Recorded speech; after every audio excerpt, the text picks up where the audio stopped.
Sebelum kita memulai ibadah, mari bersama-sama kita perkatakan dengan iman Mazmur 91 sebagai doa kita.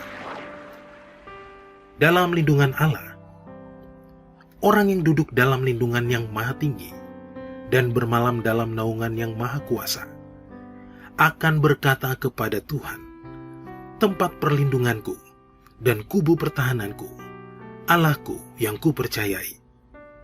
Sungguh, Dialah yang akan melepaskan engkau dari jerat penangkap burung, dari penyakit sampar yang busuk.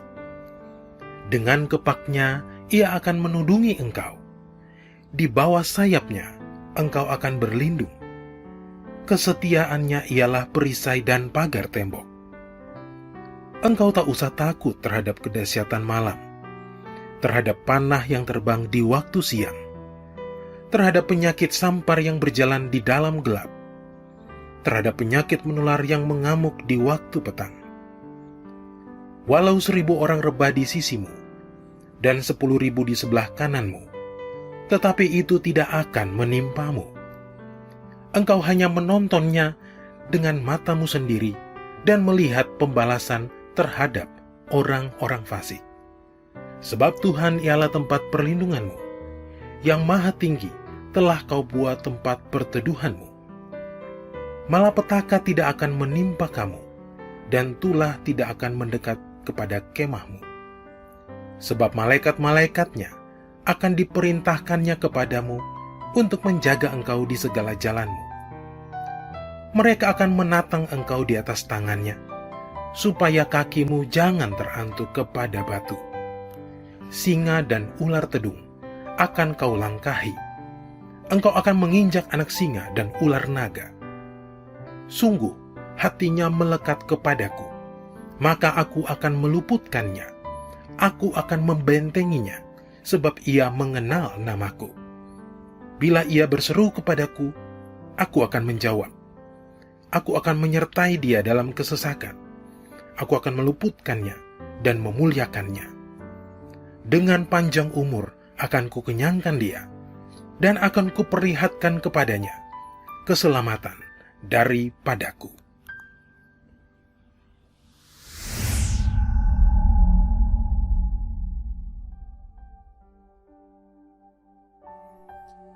Mari, secara bersama-sama kita deklarasikan Pentakosta ketiga. Pentakosta ketiga adalah pencurahan Roh Kudus yang dahsyat di zaman now, melebihi yang terjadi di Azusa Street. Pentakosta ketiga akan mengakibatkan penuaian jiwa yang terbesar dan terakhir sebelum Tuhan Yesus datang kembali. Pentakosta ketiga akan membangkitkan generasi Yeremia, yaitu anak-anak muda yang dipenuhi oleh Roh Kudus, cinta mati-matian kepada Tuhan Yesus, tidak kompromi terhadap dosa dan akan bergerak untuk memenangkan jiwa. Pentakosta ketiga lahir di Indonesia yang bergerak ke bangsa-bangsa. Gerakan ini dari timur ke barat dan akan kembali ke Yerusalem. Pentakosta ketiga akan memberikan kuasa untuk menyelesaikan amanat agung, dan setelah itu Tuhan Yesus datang kembali.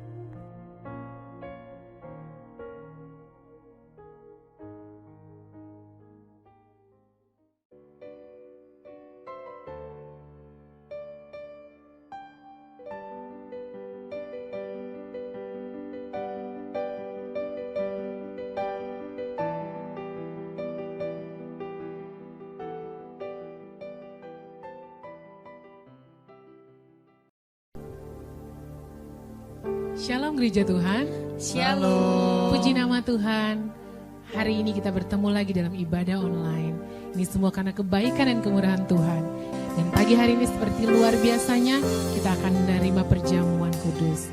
Mari siapkan hati kita semua untuk menerima perjamuan di pagi hari ini. Mari kita berdoa. Bapa di surga, terima kasih Tuhan Yesus. Terima kasih untuk kehadiran-Mu di tempat ini. Kami percaya Tuhan Engkau Allah Maha Hadir di mana saja kami ada. Pagi ini Tuhan, kuduskan kami Tuhan, kuduskan hati kami, pikiran kami. Lepaskan kami Tuhan dari segala ikatan-ikatan dosa. Dan layakkan kami Tuhan untuk makan sehidangan dengan Engkau pagi ini. Terima kasih Tuhan Yesus, terima kasih Bapa. Layakan kami Bapa, kuduskan hati kami Tuhan. Kami rindu untuk memberi yang terbaik bagimu lewat pujian dan sembah kami pagi hari ini. Haleluya, haleluya, haleluya. Terima kasih Tuhan Yesus, terima kasih Bapa. Amin. Mari sama-sama naikkan pujian ini.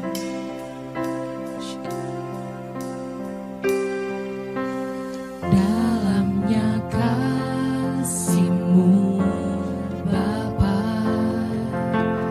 terlebih dari segalanya, pengorbanan yang termulia selamatkanku. Dengan darah yang tercurah, ampuniku atas dosa. Ku bersujud kepadamu, oh Yesusku.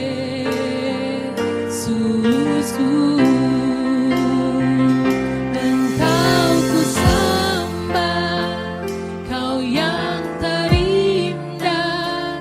Pulihkanku dengan darah-Mu. Engkau ku sembah, Bapa mulia, seumur hidupku ku mau menyembah-Mu. Sekali lagi naikkan pujian ini, katakan dalamnya kasih-Mu Bapa. Dalamnya kasih-Mu Bapa, terlebih dari segalanya, pengorbanan yang termulia selamatkanku. Dengan darah yang tercurah, ampuniku atas dosa. Ku bersujud kepadamu, oh Yesusku. Engkau ku sembah, Kau yang terindah. Pulihkanku dengan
terselami bagimu.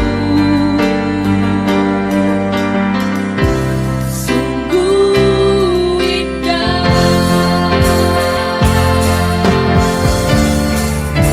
sungguh besar pengorbananmu bagiku,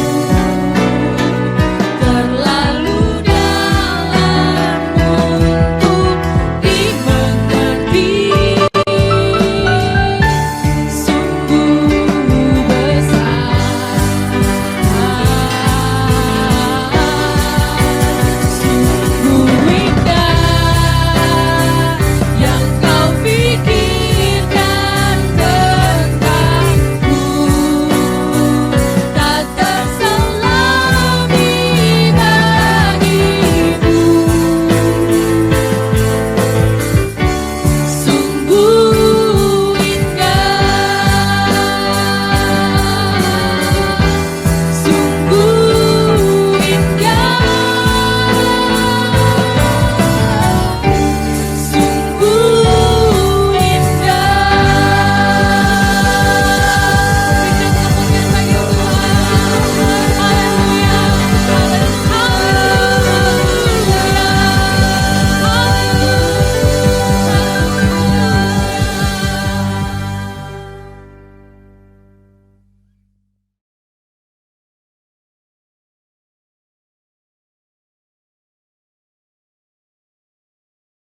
Shalom saudara terkasih, saya percaya kita semua semangat menjalani tahun yang baru ini. Dalam edisi Voice of Pentecost kali ini saya ingin menjelaskan mengapa Pentakosta ketiga memiliki dimensi yang jauh lebih besar dari peristiwa Azusa Street. Memang ini akan berbicara sedikit sejarah, tapi jangan alergi dulu saudara, karena ini penting sekali. Karena sudah lebih dari 1 abad, maka saksi mata yang menyaksikan langsung betapa dahsyatnya pencurahan Roh Kudus yang terjadi di Azusa Street sudah meninggal. Dan kita hanya dapat mengetahuinya dalam catatan-catatan peristiwa serta bukti sejarah pada waktu itu. Salah satunya yang ditulis dalam buku 100 peristiwa penting dalam sejarah kekristenan. Tercatat bahwa harian Los Angeles Times hari Rabu tanggal 19 April 1906 memberitakan sebuah pertemuan diadakan di sebuah pondok yang hampir rubuh di Azusa Street. Dan para pengikut doktrin-doktrin yang mengerikan ini mempraktekkan upacara-upacara paling fanatik, mengkhotbahkan teori-teori liar, dan memaksakan mereka sendiri dalam keadaan kegembiraan yang tidak waras dengan semangat mereka sendiri. Nah saudara, publisitas negatif semacam ini malah sesungguhnya membantu mengumpulkan massa. William Seymour tiba di Los Angeles di bulan Februari tahun 1906. Dan dia mulai berkhotbah serta membangun pelayanannya di Azusa Street. Penantian akan pencurahan Roh Kudus terjawab. Dan pada bulan April, dalam sebuah ibadah, Roh Kudus tercurah dan orang mulai berkata-kata dengan bahasa yang baru. Sebenarnya, pernah ada beberapa orang berbahasa lidah yang muncul dengan tiba-tiba di negara itu dan di Eropa pada tahun-tahun silam. Tetapi Azusa Street merupakan ledakan terbesar. Gerakan yang diawali oleh William Seymour ini kemudian melanda dunia, melampaui etnis, suku, ras, dan dikenal dengan gerakan atau aliran Pentakosta. Inilah yang kita beri istilah sebagai Pentakosta kedua. Setiap hari Minggu, kita memperkatakan bersama-sama. Pentakosta ketiga adalah pencurahan Roh Kudus yang dahsyat di zaman now, melebihi yang terjadi di Azusa Street. Pernyataan ini bukanlah sekedar pernyataan iman semata, apalagi klaim sepihak dari gembala sidang atau gembala pembina. Pernyataan ini terkait dengan 2 aspek. Yang pertama, aspek historis. Pada tahun 1909, William Seymour pernah tercatat bernubuat, dalam 100 tahun yang akan datang, akan ada kebangunan rohani lain seperti yang terjadi di Azusa, dan kemuliaan Shekinah akan kembali. Dan kegerakan Allah tersebut akan lebih besar dan lebih luas dari yang terjadi di Azusa. Tidak hanya terjadi di satu tempat atau kepada beberapa orang saja, melainkan akan menjangkau seluruh dunia. Dan kegerakan itu tidak akan berakhir, bahkan sampai kedatangan Tuhan. Amin. Haleluya. Dengan menyampaikan secara gamblang dan terbuka nubuatan yang beliau terima, menjadi bukti bahwa pernyataan Pentakosta ketiga lebih dahsyat dari yang terjadi di Azusa Street bukanlah klaim sepihak dari pihak kita, melainkan sudah menjadi janji, rencana, dan kehendak Tuhan. Dalam nubuatan tersebut dinyatakan 3 hal yang membuat Pentakosta ketiga lebih dahsyat dari kegerakan Azusa Street, yaitu dari sisi kuantitas. Tidak hanya terjadi di satu tempat atau kepada beberapa orang saja, melainkan di banyak tempat dan kepada banyak orang. Sisi jangkauan, bukan hanya kepada satu kota atau satu negara saja, tetapi ke berbagai negara di berbagai benua di bumi ini. Yang ketiga, sisi rentang waktu. Fokusnya bukan hanya terjadi 1 tahun atau 3 tahun, melainkan tidak berhenti sampai Tuhan Yesus datang kembali. Aspek yang kedua, yaitu aspek teologis atau biblikal. Alkitab kita menyebutkan istilah hujan awal atau yoreh terkait musim menanam dan hujan akhir, malkos, yang terkait dengan musim menuai, sebagaimana yang kita temukan dalam ayat-ayat berikut ini. Berdasarkan prinsip hujan awal dan hujan akhir, dapat kita pahami bahwa hujan awal pencurahan Roh Kudus mengawali kelahiran gereja. Dan hujan akhir pencurahan Roh Kudus mengawali penuaian jiwa terbesar dan terakhir sebelum kedatangan Tuhan Yesus yang kedua kali. Hujan akhir pencurahan Roh Kudus jauh lebih dahsyat daripada hujan awal. Karena penuaian jiwa-jiwa yang terjadi jauh lebih besar. Bradley Truman Knoll dalam bukunya berkata, konsep hujan akhir memberikan struktur kepada kisah kegerakan Pentakosta kita bahwa akan datang pencurahan Roh Kudus yang dahsyat sebelum kedatangan Tuhan Yesus kali yang kedua. Kita sekarang berada di era di mana hujan akhir itu sedang dicurahkan. Tujuan dari hujan akhir ini memiliki 2 sisi, yakni pemberitaan Injil Kerajaan kepada seluruh dunia di mana kita menjadi saksi dan mempersiapkan berkas tuaian untuk siap dituai. Haleluya. Jika kita memperhatikan aspek historis dan aspek teologis di atas, kita memiliki dasar untuk mengatakan bahwa gerakan Pentakosta ketiga terjadi dalam dimensi yang jauh lebih besar dari Azusa Street. Ini merupakan sebuah hak istimewa bagi kita semua yang hidup di generasi ini.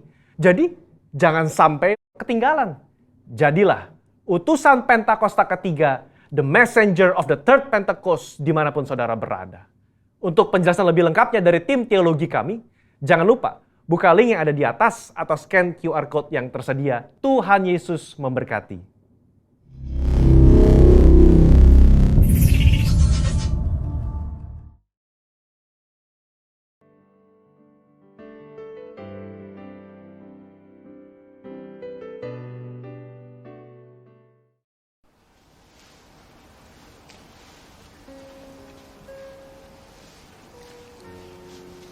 Shalom gereja Tuhan, puji nama Tuhan, kembali kita berkumpul bersama dalam ibadah online kita di bulan yang baru ini, bulan ke-9, bulan September, di mana kembali kita Tuhan bawa menamaki bulan baru di tahun 2021. Kita percaya bahwa setiap waktu yang kita lewati, semua ada dalam rencana Tuhan yang ajaib dalam kehidupan kita. Amin, saudara.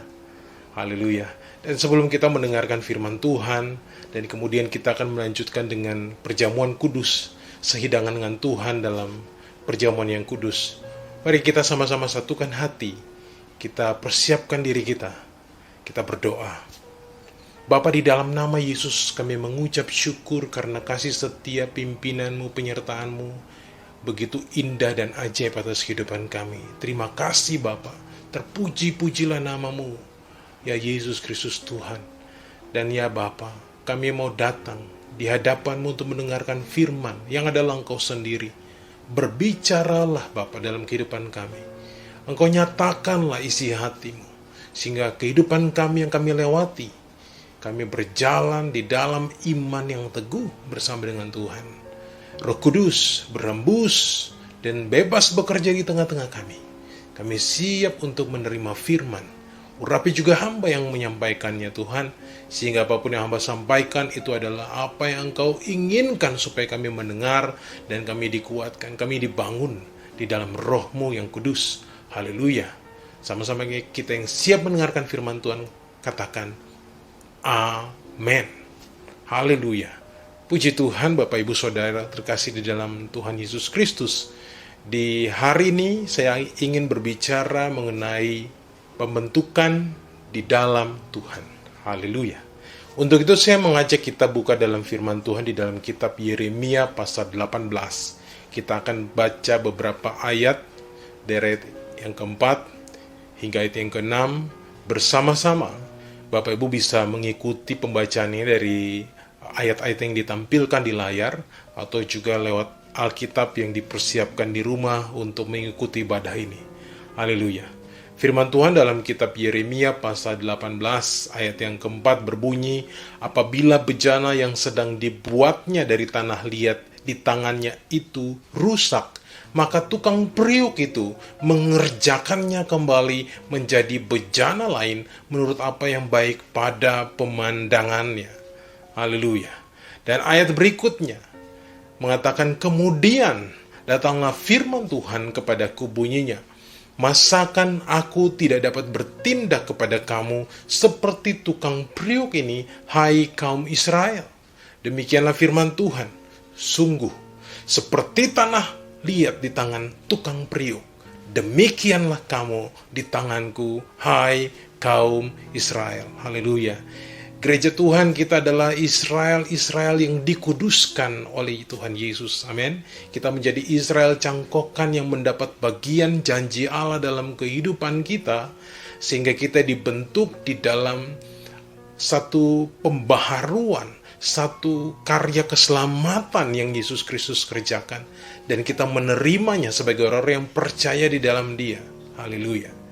Dan firman ini yang datang kepada Nabi Yeremia pada zaman itu, ini juga kita terima sebagai firman yang berbicara dalam kehidupan kita, sebagaimana yang diceritakan, yang dikatakan oleh firman Tuhan, Alkitab, mengenai apa yang Tuhan nyatakan, apa yang Tuhan buat bagi bangsa pilihannya. Itu pun juga terjadi dalam kehidupan saudara dan saya. Amin, saudara. Begitu menarik bagian ini, begitu menarik menurut saya, karena di bagian ini Yeremia menceritakan bahwa apabila tanah liat di tangan si tukang periuk itu rusak, maka apa yang terjadi? Ia mengerjakannya kembali menurut apa yang baik. Nah, di sini kita bisa melihat bahwa hal yang menarik itu adalah tanah liat yang sama, yang tidak dapat dibentuk seturut apa yang Dia kehendaki, bukannya dibuang atau bukannya diganti dengan seonggok tanah liat yang lain, tapi tanah liat yang sama itu kemudian dibentuk lagi untuk menjadi apa yang diinginkan oleh si tukang periuk itu. Wow, luar biasa. Lalu kemudian cerita ini dilanjutkan dengan pembentukan Tuhan yang dimaksud adalah kaum Israel, umat pilihan Tuhan. Dan di hari-hari ini kita juga adalah bagian daripada umat pilihan sebagai orang-orang yang percaya di dalam Tuhan Yesus. Bila saudara kita sudah melewati begitu jauh tahun 2021, tahun integritas ini, dan kita ada di bulan ini kita sedang melewati satu pembentukan Tuhan yang Tuhan kerjakan dalam kehidupan kita hingga hari ini. Dan firman ini datang untuk kembali meneguhkan kita.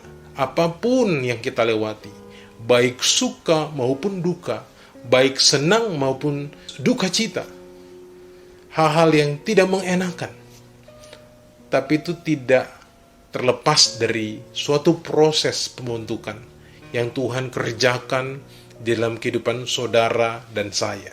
Amin. Haleluya. Kita mau belajar sama-sama mengenai apa yang Tuhan maksudkan mengenai firman ini. Karena kita semua dibentuk untuk suatu maksud dan rencana Tuhan yang ajaib.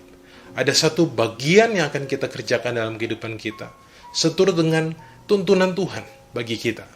1 Petrus pasal 2 ayat yang ke-10 mengatakan, kamu yang dahulu bukan umat Allah, tetapi yang sekarang telah menjadi umatnya. Yang dahulu tidak dikasihani, tetapi yang sekarang telah beroleh belas kasihan. Kita diberkati Tuhan, kita diberikan belas kasihan Tuhan, kita dipenuhi dengan berkat kasih karunia yang Dia sediakan di dalam Tuhan Yesus. Bagi saudara dan saya, Karena ada tujuan mulia yang Tuhan sediakan dalam kehidupan kita.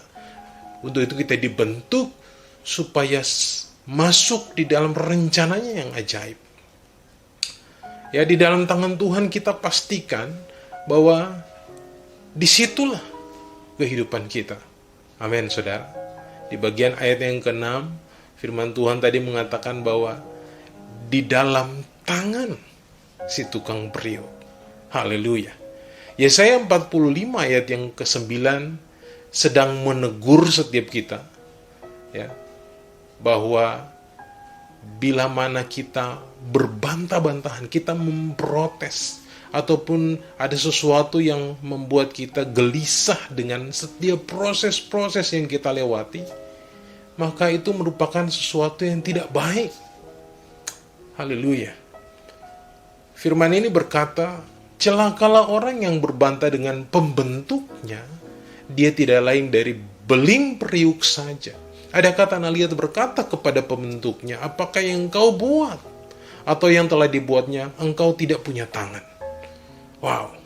Tapi sebagai orang-orang yang percaya bahwa kita mendapat bagian yang mulia, mendapat satu kesempatan yang mulia oleh karya keselamatan Tuhan Yesus, kita mau mencoba melihat setiap permasalahan kehidupan yang kita lewati.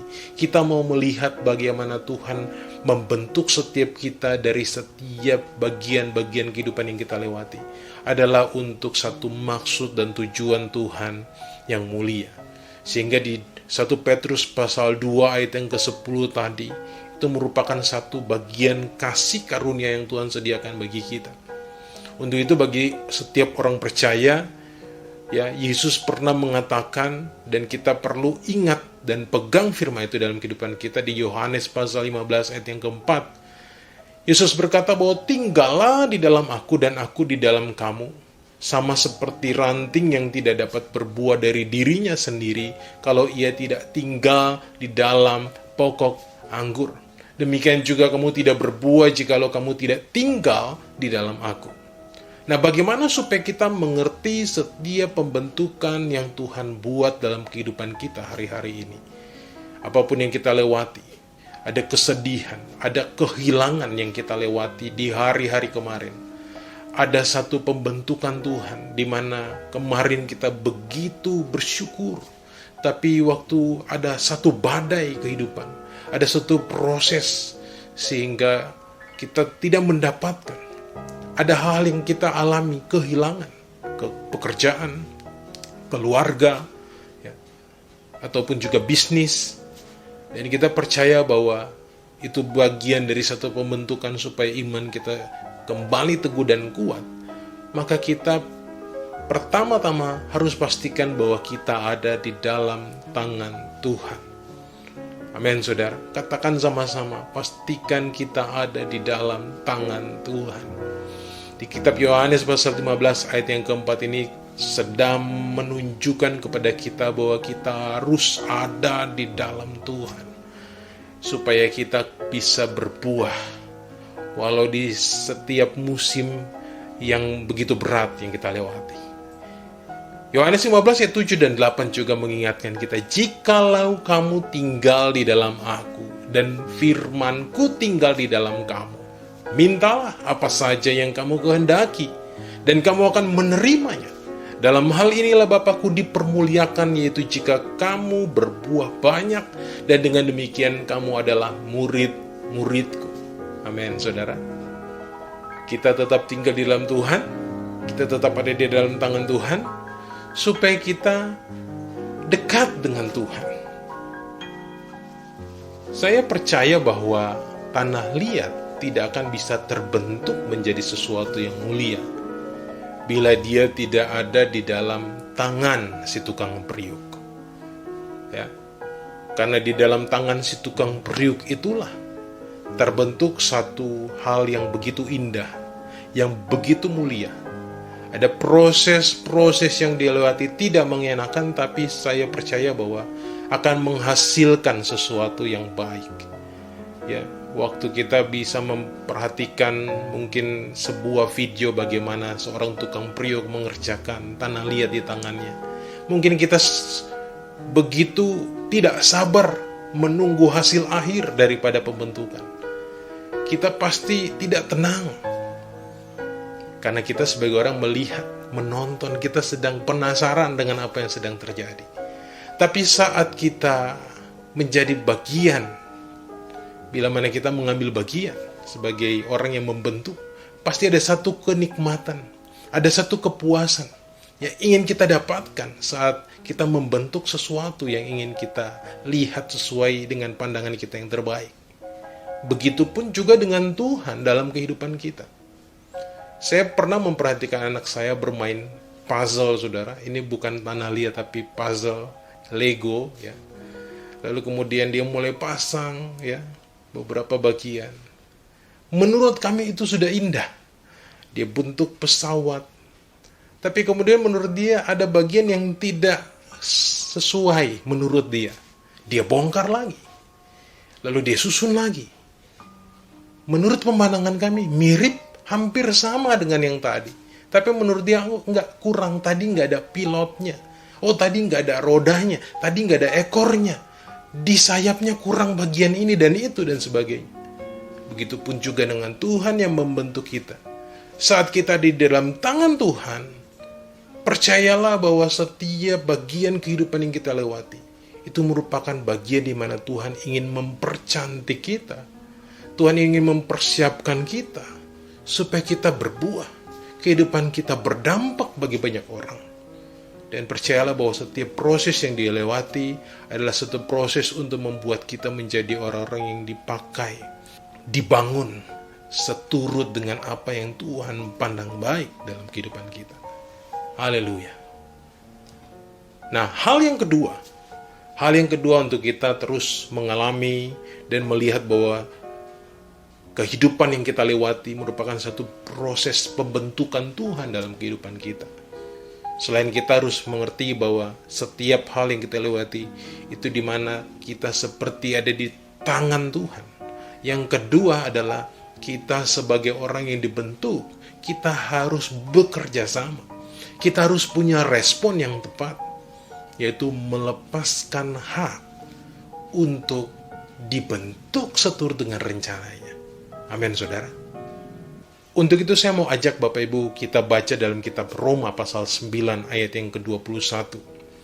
Firman ini berkata, apakah tukang periuk tidak mempunyai hak atas tanah liatnya untuk membuat dari gumpalan yang sama suatu benda yang lain untuk dipakai guna tujuan yang mulia dan suatu benda lain untuk dipakai guna tujuan yang biasa?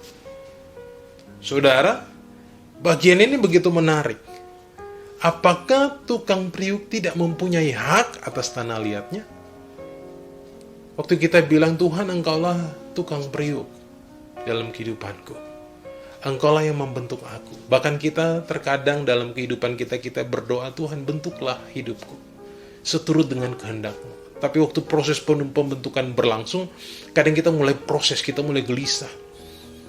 Tapi biarlah di pagi ini, firman ini kembali mengingatkan kita supaya melihat setiap proses yang kita lewati dan kita mau responnya tepat sama Tuhan. Amin.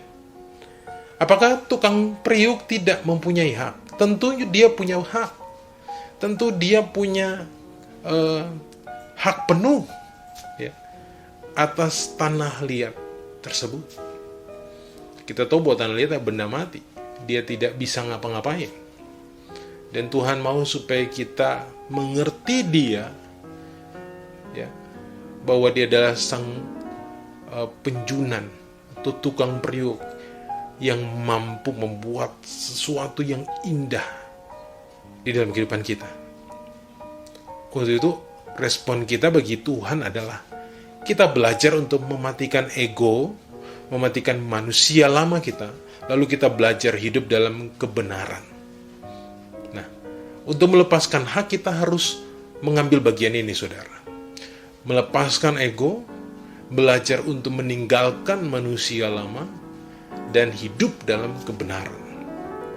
Matikan keinginan-keinginan yang berlawanan dengan kehendak Allah. Ya, kita belajar untuk melakukannya. melepaskan hak ini juga berbicara mengenai belajar untuk mengampuni sesama. Yesaya 64 ayat yang ke-8 berkata, "Tetapi sekarang ya Tuhan, Engkaulah Bapa kami, kamilah tanah liat, dan Engkaulah yang membentuk kami, dan kami sekalian adalah buatan tangan-Mu." Yesaya menggunakan satu bentuk contoh, yaitu bahwa kamilah adalah tanah liat. Jadi waktu kita bicara mengenai kita mau melepaskan hak, selain nilai-nilai hidup yang lama, kita juga mau belajar untuk melepaskan hak, yaitu melepaskan pengampunan. Kita juga bicara mengenai melepaskan hak ini, kita juga mau belajar untuk merendahkan diri kita di hadapan Tuhan. Yakobus pasal 4 yang ke-10 mengatakan, "Rendahkanlah dirimu di hadapan Tuhan, dan Ia akan meninggikan kamu." Haleluya. Jadi kita mau belajar untuk melepaskan hak. Respon kita tepat bagi Tuhan. Hidup kita mau berjalan di dalam kebenaran. Kita mau menghidupi nilai-nilai integritas di dalam kehidupan kita. Supaya kita tetap ada di dalam pembentukan. Kita mengerti mengenai proses pembentukan yang Tuhan buat dalam kehidupan kita. Haleluya. Nah, hal yang ketiga yang tidak kalah penting untuk kita mengerti proses pembentukan Tuhan dalam kehidupan kita adalah bahwa kita dibentuk untuk suatu tujuan. Amin, saudara. Ya, seperti dengan apa yang sudah kita baca di kitab Yeremia, yang kita baca di dalam kitab Yesaya, kita baca di kitab Roma tadi. Ada satu tujuan mulia. Amsal 16 ayat keempat berkata, "Tuhan membuat segala sesuatu untuk tujuannya masing-masing, bahkan orang fasik dibuat untuk hari malapetaka." Tapi percayalah bahwa setiap kita yang hidup sebagai manusia baru, orang-orang yang dibentuk kembali menjadi sesuatu yang mulia di tangan Tuhan. Kita dibentuk untuk sesuatu tujuan yang tepat sasaran untuk kerajaan surga. Amin, saudara. 2 Timotius 2 ayat 21 juga berkata, "Jika seorang menyucikan diri dari hal-hal yang jahat, ia akan menjadi perabot rumah untuk maksud yang mulia." Jadi kita percaya bahwa kita dibentuk untuk satu tujuan yang mulia, dimulai dari kita hidup berpadan dengan kebenarannya Tuhan, untuk satu tujuan yang mulia. Kita dikuduskan, kita dipisahkan. 1 Petrus pasal 2 ayat yang 9 dan 10. Kalau kita baca lagi, kita lihat bahwa kita dipisahkan, kita dibentuk untuk satu tujuan yang mulia, untuk menyatakan kemuliaan Kristus bagi dunia ini. Amin. Jika seseorang menyucikan dirinya dari hal-hal yang jahat, ia akan menjadi perabot rumah yang untuk maksud yang mulia. Ia dikuduskan, dipandang layak untuk dipakai tuannya, dan disediakan untuk setiap pekerjaan yang mulia. Jangan pernah keluar dari proses. Jangan pernah mengkritik proses yang sedang kita lewati bersama-sama. Semua orang melewati masa-masa karantina, isolasi di rumah. Jangan pernah kita mengeluh, karena bukan kita yang mengalaminya saja. Ada banyak orang juga di PHK. Ada banyak juga keluarga yang sedang berteriak di dalam kehidupannya hari-hari ini. Tapi sebagai orang yang percaya, kita mau melihat bahwa ini adalah satu bentuk proses supaya iman kita kuat. Kita hidupi nilai-nilai integritas itu dalam kehidupan kita. Dan kita mau percaya waktu kita mempertahankan nilai-nilai kebenaran itu dalam kehidupan kita, kita akan melihat ada satu tujuan yang mulia yang Tuhan kerjakan dalam kehidupan saudara dan saya di waktu yang akan datang. Amin, saudara. Untuk itu, sebelum kita melangkah masuk lebih jauh dalam kehidupan kita di bulan ini, di hari-hari ini, saya mau kita kembali ambil waktu sejenak, datang, minta ampun sama Tuhan. Kita bertobat bila mana ada sekiranya kita mengambil satu sikap yang mengkritik Tuhan, yang mengumpat Tuhan, yang menyalah-nyalakan Tuhan. Kita minta ampun, kita bertobat, dan kita bilang, "Tuhan, mari bentuk hatiku, bentuk hidupku. bawa hidupku, pikiranku untuk mengerti setiap jalan-jalan-Mu. Dan kita tetap punya waktu sama Tuhan di setiap hari-hari kehidupan kita. Kita kembali dalam waktu-waktu doa kita. Kita kembali untuk merenungkan firman Tuhan lagi dalam kehidupan kita. Kita tidak lupa, kita tidak tenggelam di dalam setiap keterpurukan yang kita alami. Tapi kita bangkit dan kita kembali menjadi orang-orang yang mengerti bahwa kehidupan tetap berlanjut. Pembentukan Tuhan dalam kehidupan kita tetap Dia lakukan. Haleluya, haleluya. Puji Tuhan. Amin. Mari kita berdoa untuk firman Tuhan ini. Bapa, di dalam nama Yesus, terima kasih. Hamba percaya bahwa firman itu adalah Engkau sendiri yang sedang menegur kami, menguatkan kami, meneguhkan kami supaya kami mengerti bahwa apa yang sedang kami lewati, kami alami, ini adalah satu proses pembentukan yang Engkau buat. Khususnya bagi anak-anak Tuhan, khususnya bagi orang-orang percaya, umat pilihan yang Engkau persiapkan. Engkau sedang melakukan satu penampian atas dunia ini. Dan biarlah kami adalah orang yang lolos, adalah orang-orang yang mampu melewati satu proses pembentukan. Dan kami menjadi perabot yang mulia untuk kemuliaan nama Tuhan. Dunia melihat Engkau dalam kehidupan kami. Kehidupan kami yang mau menyatakan kasih-Mu atas dunia ini. Menyatakan kemuliaan-Mu atas dunia ini. Tuhan, pakai kami. Tuhan, pimpin kehidupan kami. Pegang tangan kami. Kami tidak goyah, tapi kami tetap kuat di dalam Tuhan. Haleluya. Kami akan masuk dalam perjamuan kudus ya Bapa. Urapi kami, layakan kami untuk menerima perjamuan kudus ini Tuhan. Haleluya, haleluya. Amin.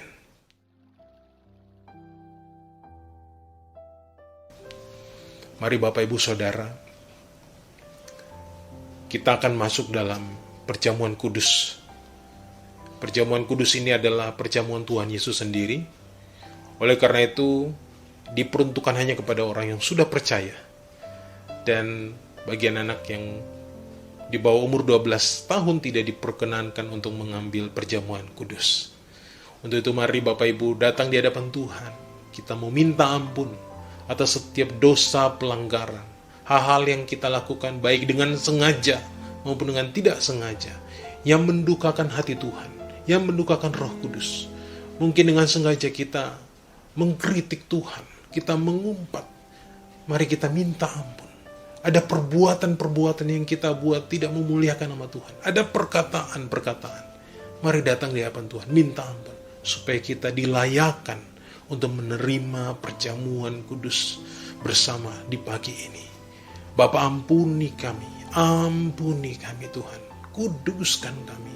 Darah-Mu yang kudus mengalir menyucikan kami. Nyatakan saudara, nyatakan. Katakan itu buat Tuhan. Ambil waktu, nyatakan. Bukakan, Roh Kudus ingatkan setiap dosa pelanggaran yang kami lakukan. Oh Tuhan, Tuhan kami minta ampun. Baik dalam pikiran, dalam perbuatan, bahkan dalam perkataan-perkataan kami minta ampun ya Bapak. Kuduskan kami supaya kami layak menerima perjamuan kudus di pagi ini dan sidangan dengan Kau. Terima kasih Bapak, terima kasih ya Tuhan. Haleluya, haleluya. Huri biara laba kana mata sikiri dede. Hukiri de biara mata karalaba shikaralaba. Haleluya, haleluya, haleluya. Amin. Mari Bapak Ibu bisa bagikan roti dan anggur bagi setiap anggota keluarga. Kita persiapkan dan mari kita sama-sama ambil roti dan anggur di tangan kita. Angkat roti di tangan kanan kita tinggi-tinggi. Firman Tuhan berkata, sebab apa yang telah kuteruskan kepadamu, telah aku terima dari Tuhan. Yaitu bahwa Tuhan Yesus pada malam waktu Ia diserahkan, mengambil roti dan sesudah itu Ia mengucap syukur atasnya. Ia memecah-mecahkannya dan berkata, inilah tubuhku yang diserahkan bagi kamu. Perbuatlah ini menjadi peringatan akan aku. Bukankah roti yang atasnya kita ucapkan syukur adalah persekutuan dengan tubuh Kristus? Mari kita makan dalam nama Yesus.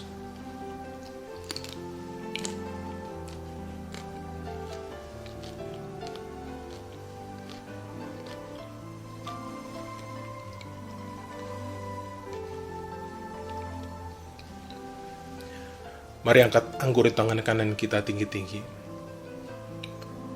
Demikian juga ia mengambil cawan sesudah makan lalu berkata, cawan ini adalah perjanjian baru yang dimeteraikan oleh darahku.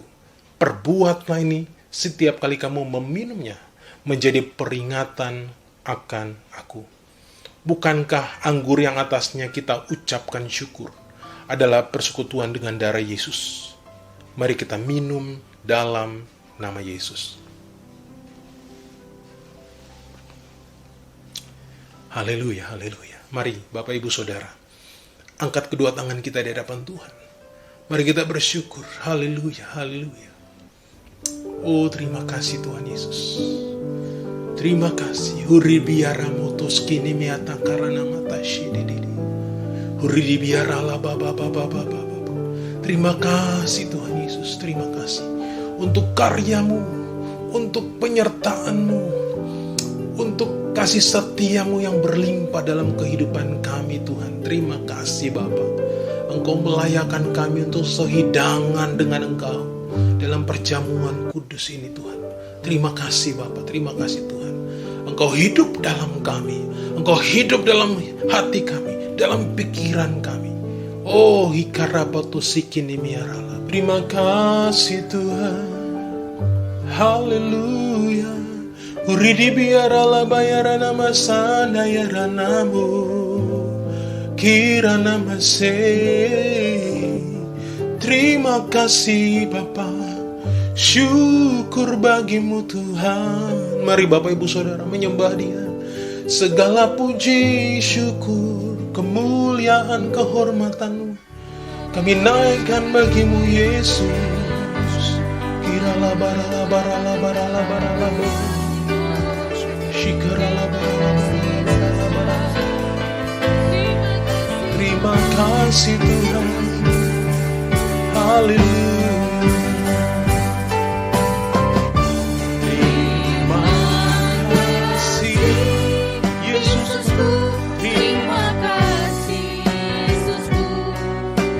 Syukur hanya bagi Tuhanku. Terima kasih Yesusku. Terima kasih Yesusku. Puji syukur hanya bagi Tuhanku. Terima kasih Yesusku. Terima kasih Yesusku. Syukur hanya bagi Tuhanku. Terima kasih Yesusku. Terima kasih Yesusku. Puji syukur hanya bagi Tuhanku. Puji syukur hanya bagi Tuhanku. Puji syukur hanya bagi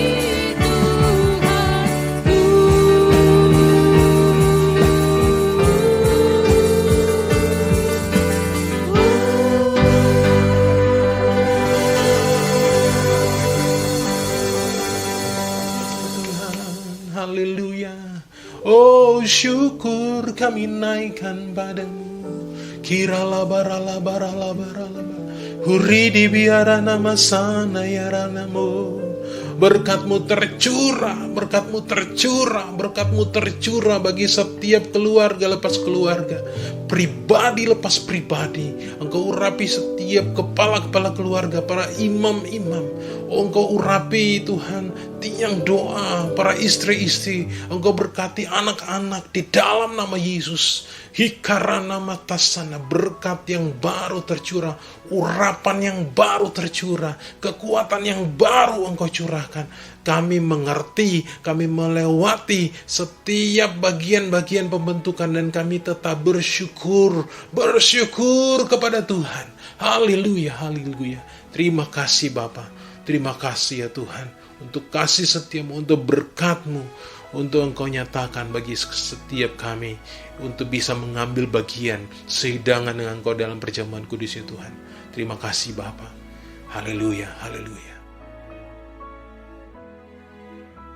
Mari Bapak Ibu Saudara, Kita angkat kedua tangan kita di hadapan Tuhan, dan kita mau terima berkat daripada Tuhan sendiri.